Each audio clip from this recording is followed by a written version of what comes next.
2024 Rolex Sydney Hobart breaking news. The fleet is getting hammered with big wins and there are lots of retirements. Boats that have been dismasted. Transcendence Rudy Project.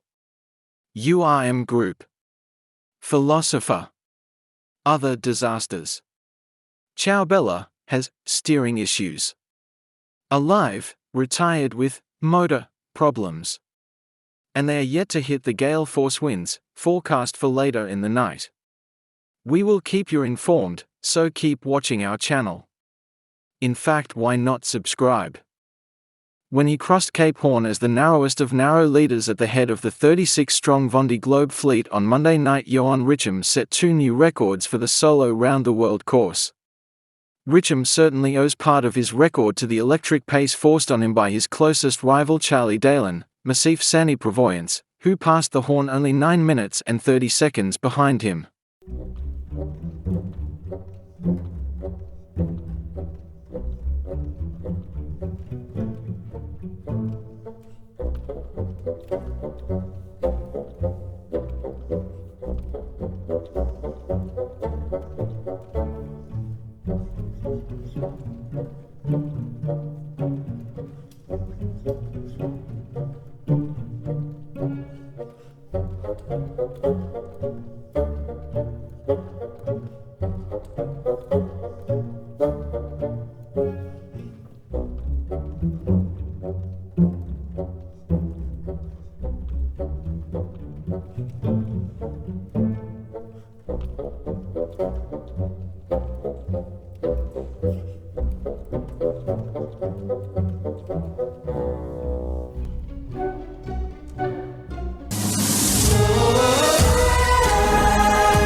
This is your weekly global sailing highlights show, The World on Water, December 27, 2024.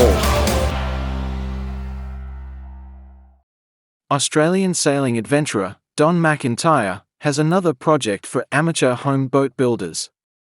The concept? Build your own 5.8-meter plywood boat and race it solo around the world. Would you do this? Well, the McIntyre Mini Globe race in February 2025 will have 16 men and 2 women on the starting line.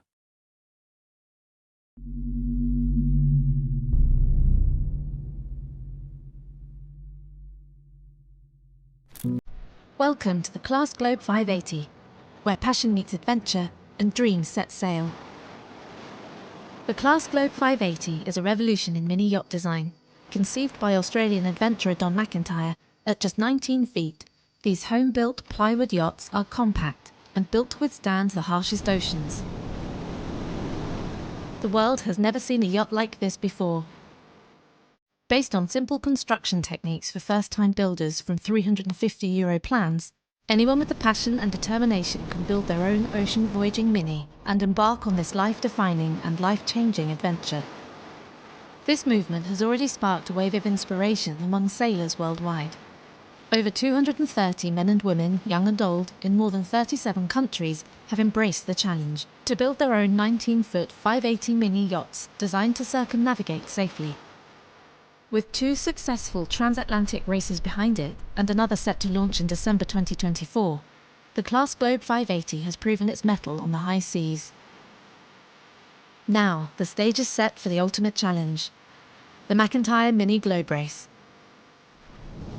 A one-design, solo, round-the-world odyssey in a mini yacht designed to make the dream of ocean challenges and circumnavigating a reality for anyone with the courage to dream big.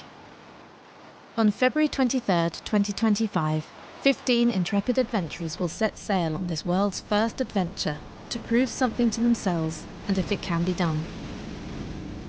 This is the route that will test their endurance. 25,000 miles across the globe on some of the most challenging waters on Earth.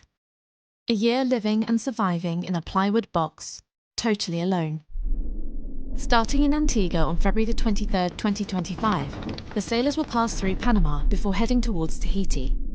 From there, the journey continues to Tonga, Fiji, and on to Darwin, Australia, before crossing the Indian Ocean to the Cocos Islands and Mauritius. They'll then sail into the Southern Ocean around the Cape of Good Hope into Cape Town, before making the Atlantic crossing to St Helena, Recife, and back to Antigua in March 2026. Each leg of this race is an opportunity to test their skills and push the limits of what's possible. Can they do it? Follow this amazing journey of a lifetime, a human story full of colour, drama and imagination, as these courageous sailors navigate the world's toughest seas, using every ounce of passion, guts and determination they can muster. Witness history in the making. The McIntyre Mini Globe Race 2025. Small boat, huge adventure.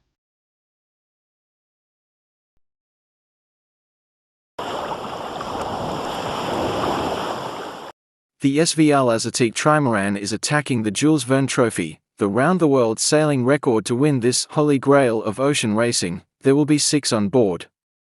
François Gabart, the boat's captain, will be surrounded by a highly complementary crew with multiple skills and associated experiences.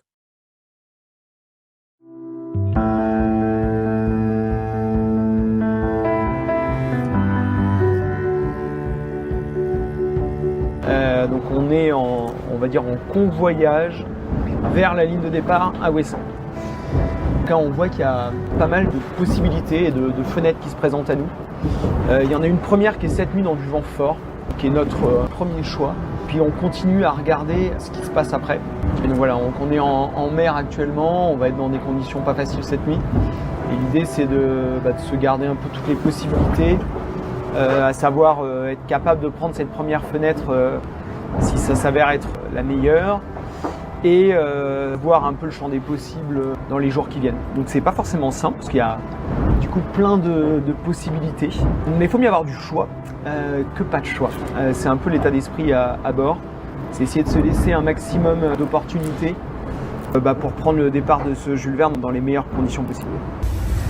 Dans les quelques dizaines de minutes qui viennent, on va être loin de partir.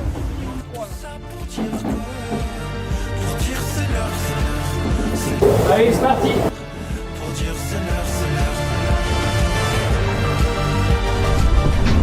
Il y a quand même pas mal de mer, hein, donc il va falloir être... Il y a beaucoup de mer.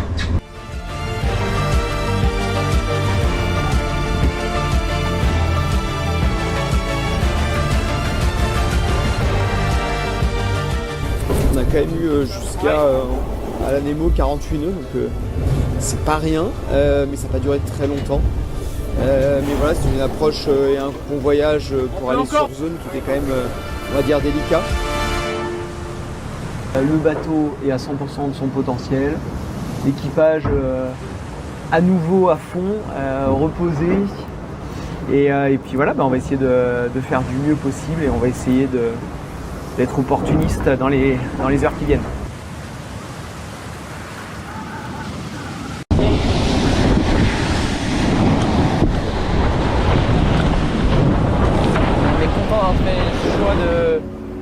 De quitter le ponton dans des conditions un peu musclées pendant la manœuvre, le départ sur la ligne, les 12 premières heures de descente du golfe de Gascogne. Et au final, ça a l'air de se caler pour l'Atlantique Sud dans des conditions, dans des temps qui pourraient être autour de 11 jours. Donc si on arrive à être à 11 jours au Cap de Bonne-Espérance, c'est top.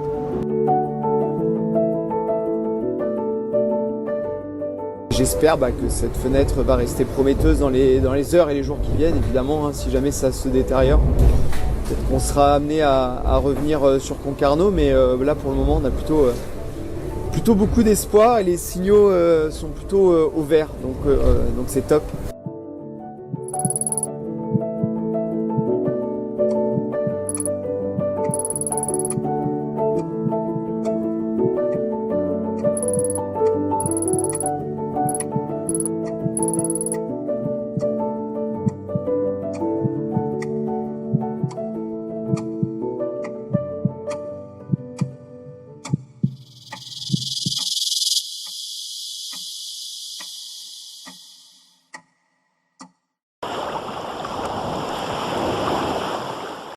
The Southern Ocean tested Boris Herman and his Aokamsia Sea Explorer with everything it had this week: snow, hail, strong winds, and even a near capsize. Yet, in true Bora style, he danced in the cockpit, found his rhythm, and fought his way into 7th place. The perfect Christmas gift at sea.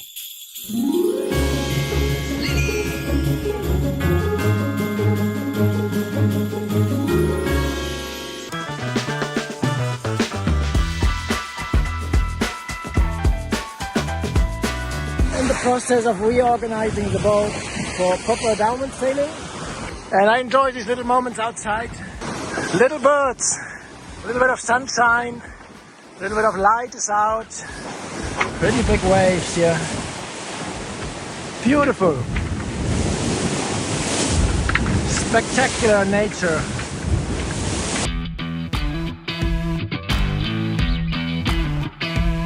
It was a good day all in all. We are nicely matching with the others, and it's fun going east. Only a week to Cape Horn. It's crazy. So every day is precious now. It's the last 7 days in the Southern Ocean. I've seen some routes now going through the Le Maire Strait, passing close up Cape Horn, which makes me very happy. I would love to see the Rock. And even some of them went west of the Falklands, which I also would love to do. You don't want to be on deck, no? The water is 6 degrees or less, pretty dark, you don't see anything. Good thing we have autopilots and nice comfortable cockpits.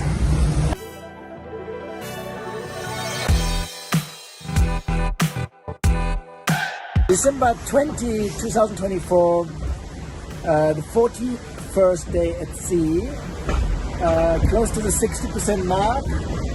Here's Yannick, Paul and Sam and Justine, Thomas, Charal.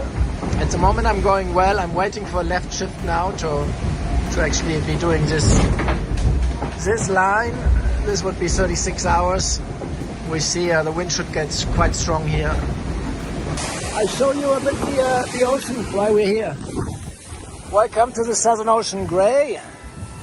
This is like a 5 p.m. light, or maybe 6. It's pretty bouncy on these waves. Good day so far.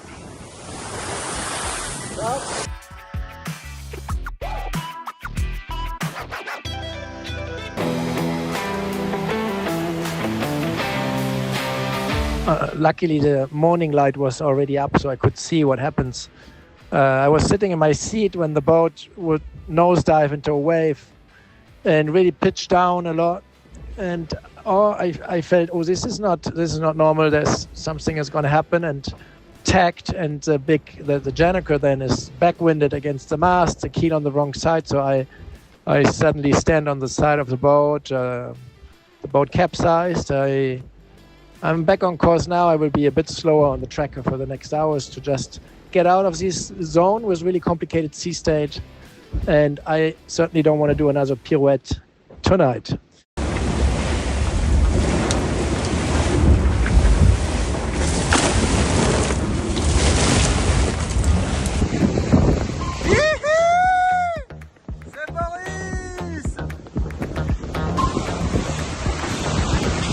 On se croise, c'est chaud! Plein milieu du Pacifique, quoi! Yeah!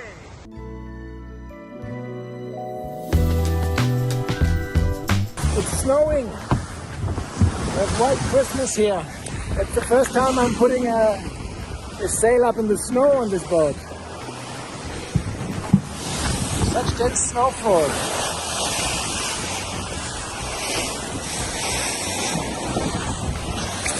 This gives me the Christmas feeling.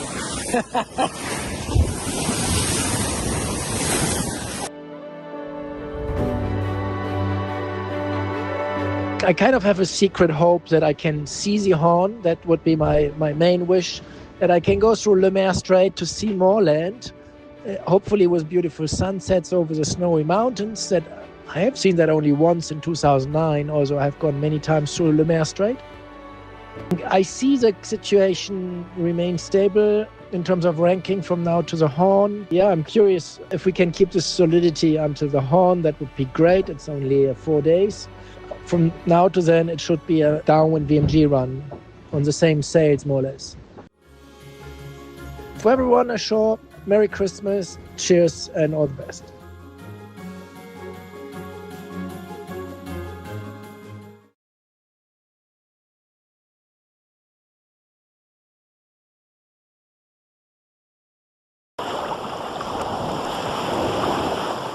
A week after her dismasting, which occurred at the gates of the Mediterranean, while she was heading for Brittany, after her second place in the Finistère Atlantique, the Maxi Edmund de Rothschild is back home. Despite the team's efforts and everyone's desire to be able to offer this legendary boat one last trip around the world before its sail, the Gitana team must give up its ambitions of breaking the Jules Verne Trophy record, and thus ends its sporting season, and its incredible story with Gitana 17.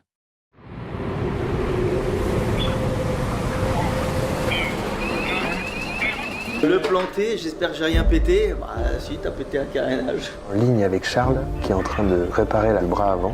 La route est bien longue. On a tous envie d'être devant parce que si t'es le premier, tu peux prendre un système d'avance et c'est ce qui m'est arrivé. On commence à penser même à la victoire. Ça va être chaud, hein. Il y avait une grosse dépression en fait qui allait passer sur le Horn. Hier, mauvaise surprise, et voilà ce qui s'est passé. Ma zone de vie, ma zone de sécurité. J'ai failli tomber un moment dans le trou. On a détecté un premier iceberg.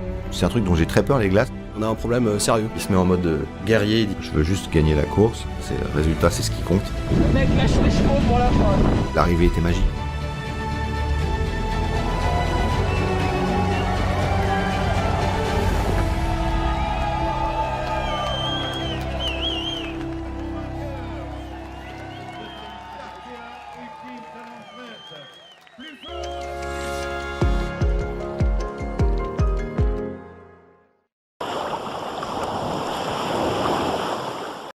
Soon, Sodebo Ultim 3 is expected to enter the dreaded Pot AU Black.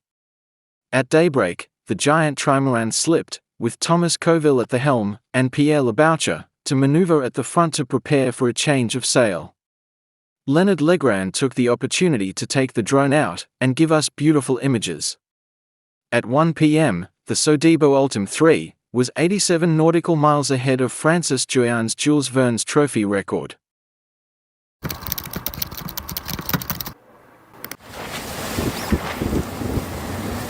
Bon, drôle de fin de nuit là. Hein.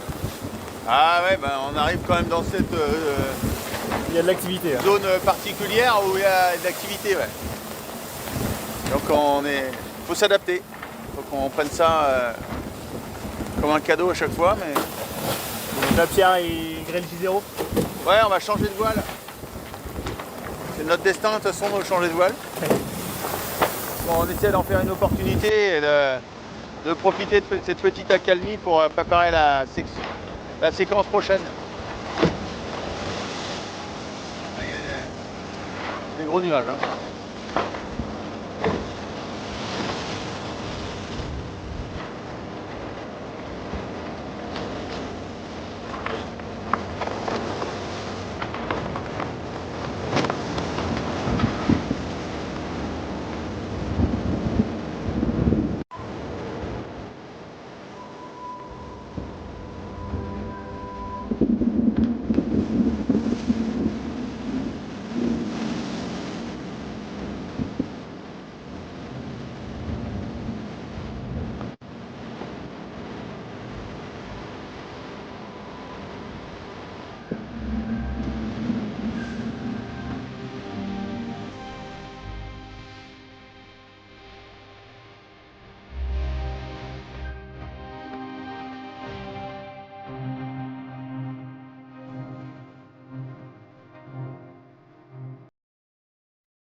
On a beautiful, windy, summer's day on Sydney Hobart the 2024.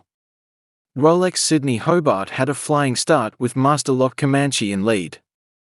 First to the heads was Super Maxi LawConnect, who led Comanche offshore.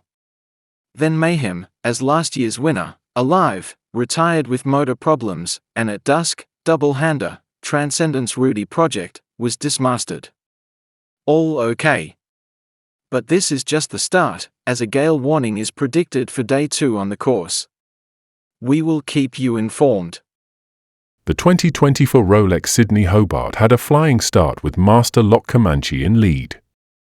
LawConnect led the 2024 Rolex Sydney Hobart yacht race fleet through Sydney Heads, before drama struck when her furling line momentarily refused to play ball. As the fleet headed south, Master Lock Comanche took advantage of their mishap and overtook them, and were 3.8 nautical miles ahead of LawConnect at 14:38 hours. CYCA Commodore Sam Haynes, sailing the Volvo Ocean Race 70 Celestial, was also doing well, along with the Grant Warrington Adrian Seifert's Wild Thing 100, also looking good. Defending champion, Tasmania's Alive, was in third place, 6.5 nautical miles behind the leader. The fleet of 104 boats spent the time before the 1300 start, dramatically maneuvering for positions along the 4 start lines, watched by a huge flotilla of spectator craft and Sydneysiders crammed along the harbour foreshore. While the majority of the fleet took a western line down Sydney Harbour, it was noticeable that URM Group took an easterly track. URM Group's navigator Alice Parker said, from the boat, that at the start they were in a tight position with a bunch of boats coming at us on starboard. We had Wild Thing below us, so it was a tight squeeze, she said. We just tried to keep clear, but we were the leeward boat, so we had to give way. It was a matter of playing it safe, so we did the turns to avoid the possibility of a penalty, she said. Whisper was spotted flying a protest flag. Whisper's owner and CYCA director, David Griffith, said the flag was in relation to URM Group. We had a protest flag in relation to URM, but we saw URM did her penalty turns, so we dropped the protest flag, Griffith said. Griffith said they had to jibe, as a big ship got in Whisper's way, but had managed to make up lost ground, and were now doing well. We are hurtling along at 18 to 22 knots, and caught back up to where we were before the incident, he said.